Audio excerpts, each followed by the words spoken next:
Salut à tous, ici Twistopper et aujourd'hui vous allez enfin apprendre à vaincre la peur de votre premier salto grâce à cette table. Bon, on va chercher un autre endroit. Ah, yes!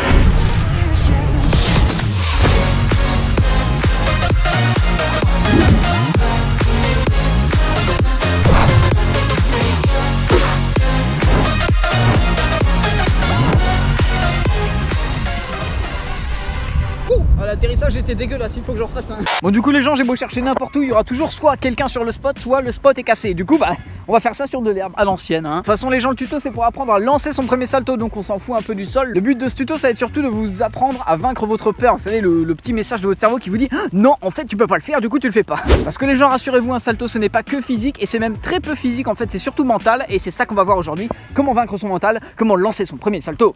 Bon, du coup les gens, aujourd'hui comme je l'ai dit, et il faut vraiment que j'arrête de frapper dans les mains dès que je dis une phrase. Bon, du coup les gens, comme je l'ai dit, du coup les gens, un salto c'est 50% mental, 50% physique.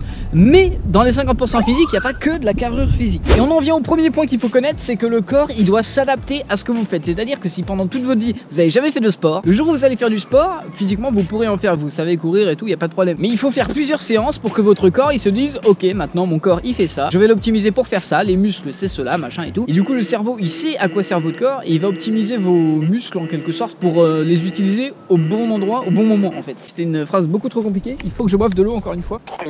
Bon là en tout cas, un salto ce n'est pas que physique, ouais, du coup comme j'ai dit, il y a 25% à peu près qui est au niveau de la carrure physique, c'est-à-dire qu'il faut quand même savoir sauter à un moment hein. Là vous êtes en train de vous dire ouais mais c'est bien, là t'es en train de parler pour ceux qui l'ont déjà lancé et qui n'y arrivent pas. Mais moi j'arrive pas à le lancer et c'est pour ça que vous êtes sur cette vidéo, parce que vous n'arriviez pas à lancer votre premier salto et qu'il faut lancer son premier salto un jour ou l'autre. Bah oui. Bon du coup les gens, c'est bon, vous êtes motivés, vous avez envie de lancer votre premier salto. Et bien alors qu'est-ce que j'ai écrit? Alors déjà il faut savoir un truc, c'est qu'il y a deux types de peur pour lancer son salto. Il y a la peur mentale, et là je cite le très célèbre salto arrière hein, que personne n'a réussi à lancer du premier coup. Et la deuxième peur, ça va être la peur physique, c'est-à-dire qu'on aura peur de se faire mal tout simplement. Par exemple le salto avant, on veut lancer son salto avant mais on se dit ah ouais mais si je rate je vais avoir mal, du coup on le lance pas. Du coup voici les deux catégories de peur qu'il y a. Évidemment je vais traiter les deux dans cette vidéo parce qu'on fait les choses bien, parce que c'est pas avec des top 10 qu'on a 150 000 abonnés hein. Ça c'est pour en avoir 1 million. Du coup les gens, 3 solutions pour lancer votre salto, je me les suis noté. Dans un endroit sûr, plus bas les couilles. Exemple dans une fosse à mousse où là on va le lancer sans avoir peur et puis on s'en bat les couilles parce que bah on peut pas avoir mal puisque voilà il y a de la mousse. D'accord. Ok. Troisième solution pour apprendre un salto. Stop, je suis en train de me rendre compte pendant le montage qu'en fait j'ai complètement oublié la partie 2. Du coup les gens, la partie 2 c'est d'y aller progressivement, donc sur un sol mou qui devient de plus en plus dur, et de commencer par des mouvements simples jusqu'aux mouvements plus compliqués. Donc de passer en gros de facile à difficile au fur et à mesure qu'on s'améliore. Voilà, sur ce je vous laisse tranquille les gens, bonne vidéo à vous, n'oubliez pas les pouces. C'est ce que j'ai fait moi et ce qu'il ne faut pas faire. C'est dans un endroit pas sûr, plus bas les couilles. C'est-à-dire dans un endroit où on peut se blesser à coup sûr, mais on le lance quand même parce qu'on a trop envie de savoir le faire. Et je vous recommande pas de faire ça parce que vous êtes sûr de vous blesser. Et je me suis blessé hein, mon cul il s'en souvient. Du coup les gens, pour apprendre votre salto il suffit d'y aller progressivement. Il faut vous mettre en tête en fait que c'est pas à vous de l'apprendre mais c'est à votre cerveau. C'est pour cette raison les gens qu'on n'arrivera quasiment jamais à un salto du premier coup parce que c'est très compliqué. Sauf évidemment le wall spin, vu que c'est écrit sur le titre, c'est forcément vrai. Pour le coup c'est vrai, ce salto là je l'ai appris en un coup, mais c'est pas vraiment un salto, il n'y a pas vraiment de peur et tout. Mais d'ailleurs c'est très intéressant d'en venir à là parce que c'est grâce à ce salto là que vous allez pouvoir en apprendre d'autres. Par exemple les gens, première chose à savoir, il ne faut pas faire n'importe quel salto en premier. Ne commencez pas par le salto arrière parce que c'est celui qui fait le plus peur et puis voilà, c'est un peu con de commencer par celui-là. Un truc qui va être très important pour votre apprentissage du lancement du premier salto. Ouf, une phrase bien trop compliquée pour que je ne boive pas d'eau. Attention.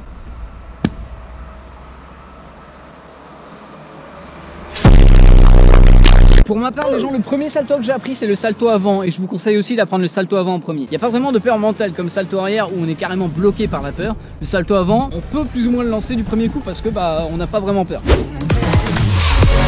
Voilà. J'ai pas peur, je lance mon salto avant, il n'y a pas de problème. Du coup le salto avant, moi ce que j'ai fait, j'ai regardé plein de vidéos, j'ai regardé plein de techniques différentes, j'ai vraiment assimilé le trick dans ma tête quoi. Pour moi je savais le faire en fait. Ce qui va être très important en plus de savoir le mouvement par cœur, c'est de se donner confiance en soi. Mais tu vas arrêter de gueuler toi, ils t'entendent, ils sont à côté de toi. En fait si vous voulez, un salto c'est un peu l'étape ultime de tout un enchaînement de figures. Et puis chose importante à savoir aussi, c'est que faire toutes ces figures, même si vous vous en foutez de savoir les faire, bah, ça vous apprend à avoir confiance en votre corps. Vous savez quel membre bouger, machin, avec quelle force. Et du coup au bout de 1 mois à faire des figures, votre cerveau il se dit bah ouais c'est bon, les figures je sais faire, tranquille. Du coup le salto il passera beaucoup plus facilement que si c'était le premier truc que vous voudriez faire.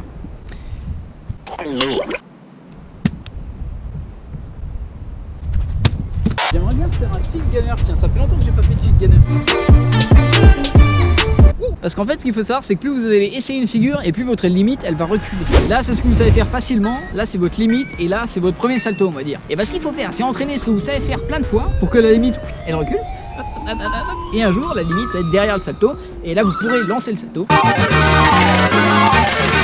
Et là c'est bon, vous aurez essayé assez de trucs, vous connaîtrez assez votre corps pour lancer votre salto. Mais attention, c'est pas pour autant que le salto il va être nickel du premier coup, hein. Vous allez certainement tomber. Mais vous connaîtrez assez votre corps pour le lancer en fait sans avoir peur vraiment. En bref les gens, très important, faites des figures que vous savez faire, repoussez votre limite, rejoignez la limite, repoussez-la, rejoignez-la. Et un jour la limite sera derrière le salto. Voilà. Et d'ailleurs les gens, je vous en ai parlé au début de la vidéo, mais évidemment lancez pas vos figures directement sur du béton, hein. Il faut commencer sur un sol mou jusqu'à un sol dur. Donc en sol mou il y a plein de solutions, hein. Il y a le fameux bac à mousse, il y a un trampoline, il y a des matelas, il y a du sable, tout ça. En fait commencez sur des surfaces où si vous tombez vous vous blessez pas, comme ça vous pouvez rater, il n'y a pas de problème. Et pour parler plus particulièrement du salto arrière où c'est une peur mentale, j'ai laissé tomber sur la vidéo d'un mec qui le faisait petit à petit, qui l'avait appris en quelques heures seulement, en envoyant son corps en arrière et de moins en moins sur le côté. C'est-à-dire que par exemple pour la première fois il a fait ça. Ensuite il a fait ça. Voilà, c'est toujours pas un salto arrière mais c'est un peu mieux, vous voyez. Et si vous faites ça 100 fois, votre limite elle va reculer encore et ce sera ça. Même si c'est toujours pas un salto arrière, vous refaites ça 100 fois, votre limite elle recule, ensuite vous refaites le nouveau truc 100 fois et un beau jour ce sera flip arrière et du flip arrière, bah salto arrière ça devient facile, voilà. Non, c'est bon.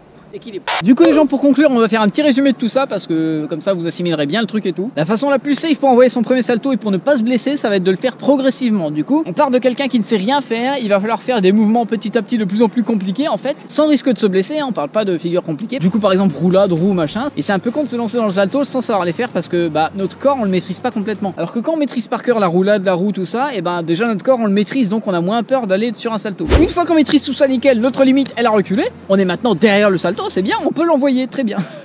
Du coup qu'est-ce qu'on fait? On va aller voir le tuto de Twisto Parade sur le salto avant, on le regarde à fond, on le regarde 15 fois. Même si on n'a jamais lancé le salto, connaître le mouvement par cœur c'est super important parce que votre corps va pas se tromper au moment où vous allez le faire, vous savez. Et bien évidemment aussi des petits points que j'ai pas abordés, il est très important de se motiver, de se motiver, ouais. C'est parti, on est motivé ce soir, on va prendre le salto arrière, ouais. Regardez plein de vidéos, des tutos, des vidéos qui vous motivent, ce que vous voulez, écouter de la bonne musique, sortez avec vos potes, voilà, tout ça c'est des trucs qui vous motivent à mort et mine de rien quand vous êtes en face du salto avant de le lancer, il faut de la motivation. Finalement les gens, il n'y a qu'un seul mot à retenir, il faut s'entraîner. Et persévérer, ça fait deux mots en fait, mais ouais, il y a deux mots. Ne lâchez rien les gens, souvenez-vous qu'un salto c'est très mental, c'est très peu physique, il faut pas être super musclé, il faut pas être super fort machin. Il faut juste être motivé, l'entraîner, y aller progressivement et votre salto il passera. Bref les gens, c'est tout pour moi, j'espère que cette vidéo vous a plu, je vous invite à laisser un maximum de commentaires pour me dire ce que vous en avez pensé, un maximum de pouces bleus si vous avez aimé bien sûr. Et en attendant je vous dis à la prochaine pour une nouvelle vidéo et n'oubliez pas que si j'y arrive, pourquoi pas vous?